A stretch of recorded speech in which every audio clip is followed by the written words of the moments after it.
Priority সেইখিনি বস্তুক যেন আপুনি ক'ৰবাত আঁতৰাই কাষত ৰাখি থৈছে কেৱল মাত্ৰ সেই অভিনয় কৰি থাকিবৰ বাবে।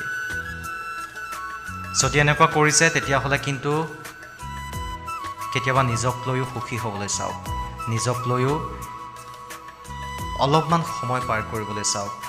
আনৰ আগত ভালৰি দেখাই আনৰ বাবে অভিনয় কৰি থাকি গোটেই জীৱনটোত একোৱে লাভ নাই। কাৰণ আমি এনেকুৱা এখন সমাজত বসবাস কৰোঁ যিখন সমাজত আপোনাক সমালোচনা কৰিবলৈ বহুজন আহিব, কিন্তু আপোনাৰ ভাল মুহূৰ্তত বা আপোনাৰ বিপদৰ মুহূৰ্তত আপোনাক সহায় কৰিবৰ বাবে কোনো এগৰাকী ব্যক্তি কিন্তু আগবাঢ়ি নাহে।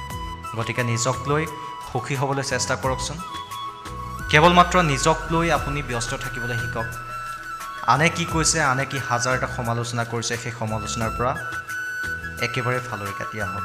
কেৱল মাত্ৰ নিজক লৈ জীয়াই থাকিবলৈ শিকক, কেৱল মাত্ৰ নিজক লৈ